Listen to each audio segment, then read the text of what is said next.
There is a saying, no one ever gets out of this life unscathed. It is so true that suffering is inevitable. Suffering is obvious when we see others struggle with illness, heartbreak, poverty, or injustice.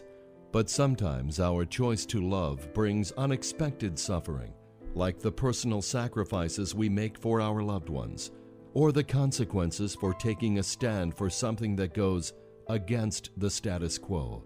No one wants to suffer, and we tend to try to avoid it at all costs. Sometimes we even try to shield ourselves from seeing the suffering of others. In his humanity, Jesus suffered too. He suffered misunderstanding, criticism, and judgment from the leaders of his own people. He suffered the betrayal of friends. He suffered rejection, ridicule, and false accusations. Suffering is a lonely place to be. It is often the place where we feel abandoned by God. In his suffering on the cross, Jesus cried out, my God, why have you abandoned me?" The universal question is, why do we suffer? And people often look to God for a straight answer. They look to God to eradicate all suffering, or even blame God for causing the suffering. Suffering is never God's will for us. God never inflicts suffering upon us. It is part of the human condition. There is no answer to the why question. In the heart of Christ, we come to understand that even though there is never a way out of suffering in our human life, there is a way through it. That is the way of the cross. What a paradox! How can an instrument of violence, humiliation, and death become for the Christian a symbol of life and victory over suffering and death?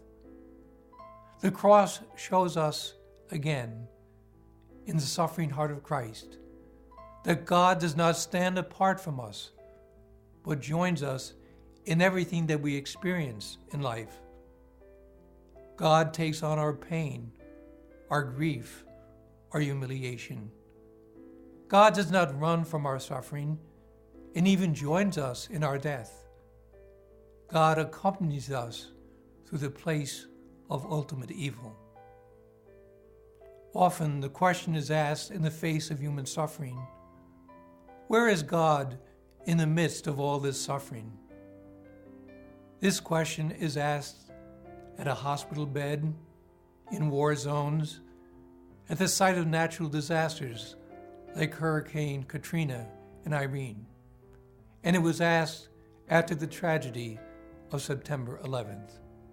In his book entitled Night, the author, Elie Wiesel, himself a survivor of the Holocaust, having been forced to witness the hanging of fellow Jews, stood with another person as a child was dying in slow agony before their eyes. The man standing behind him asked the question, "Where is God now?" And Wiesel says, "I heard a voice within me answer him, 'Where is God?' Here he is. He is hanging here on this gallows." The heart of Christ suffers with us. When we speak of Jesus as the compassion of God, that is what we mean. The word compassion means to suffer with. Jesus' passion and death help us to know God's promise to never, ever leave us. But we cannot speak of the cross without seeing the other side. God raised Jesus through death to new life, not a restoration to his former life prior to the crucifixion, but to a new life without the boundaries of space and time, in the very fullness of God. God's promise to raise us to that life, to conquer all that keeps us from being free, is the Easter promise. Our amazing God of love has conquered sin and death. God is light, and the darkness can never extinguish it. The rhythms of our own life mirror this movement of dying and rising. Walking through suffering and darkness with the heart of Christ always brings us to another place of new life. About 4.5 years ago, she was diagnosed with a neurological illness, something like Parkinson's disease, but they're still not quite sure just what this disorder is.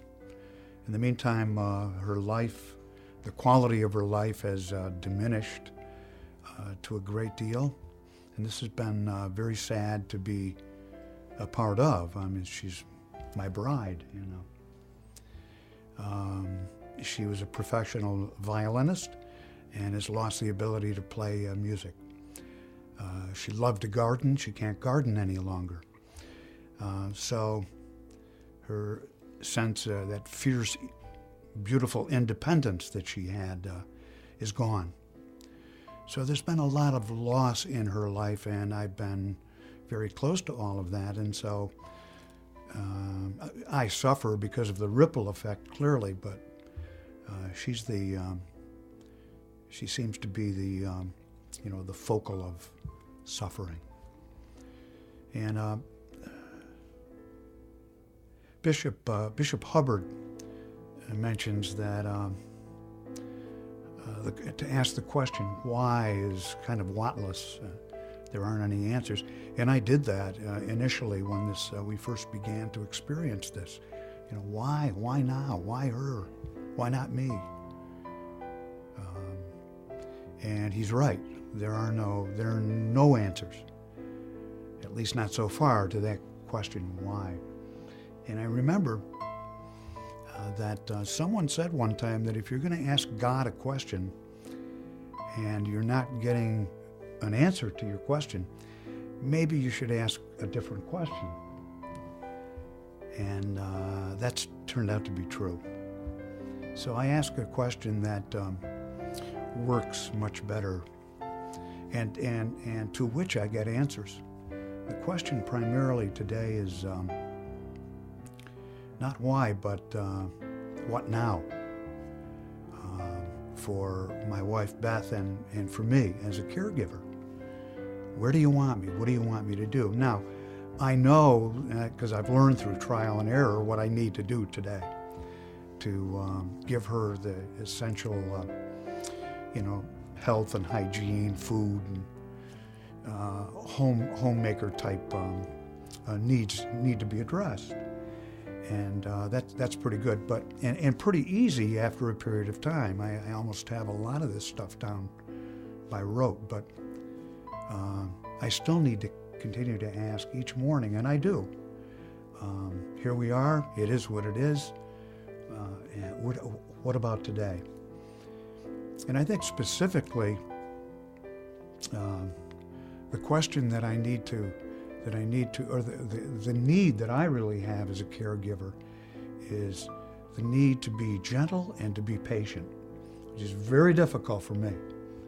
Always has been throughout my entire life. And the Lord, the good Lord, does provide those resources I need if I'm willing to ask, day after day. The suffering heart of Jesus, I think about that. He clearly suffered. And nobody does escape totally from suffering. The real deal is, what do we do? What do we do now? It's almost like a so what, now what? So what, now what? On September 11th, 2001, we lost our son Michael at the Trade Center during a terrorist attack. He was 30 years old at the time. Which was, for the whole world, a horrific day. And we had a tremendous loss. And of course we felt that, and we thought, why us? Why did this happen?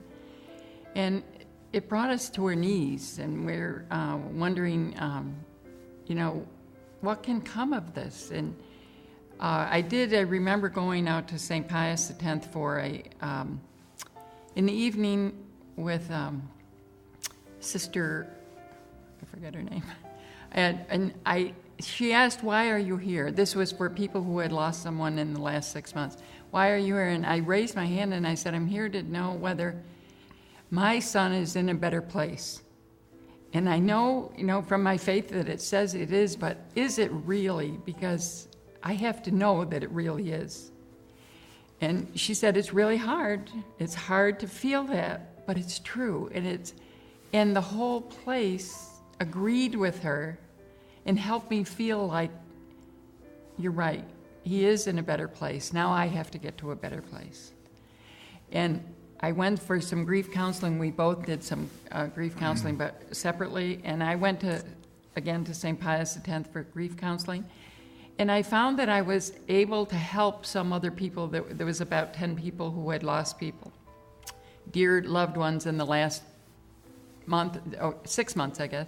And I was kind of able to help them with their grief because I didn't harbor any anger. It was just the loss I felt, and I was able to help them. And I was telling my friend, Sister Rosemary Cardillo, and she said, Kay, you've been given a gift. I said, you call that a gift? I gave my son? She said, really, it's a gift, and you're going to be able to use it to help others. So we kind of believed that Christ was helping us get through this, and we thought something good has to come from it. We both went through grief counseling, and as did many of our children. We have a rather large family. There's 8 children left. It was 9 with Mike, and several of them had to go through grief counseling. So it was quite a period of time for adjustment for us. It was quite some time before we really could grapple with it and get over it. And eventually we did. Eventually we, as a family, we decided, we wanted to have a memorial for Mike. And the best memorial we could think of was to set up some kind of a scholarship fund. And we did that. And people were incredibly generous at the time. And people were sending us money, and we thought, what will we do with this? And one of our sons said, how about a scholarship at Schenectady High School? We feel like we've been blessed to be able to do it. And the people around us have worked so hard. He also works hard on it. But it's been a terrific success, and it's made us heal and much better in accepting what's happened to us.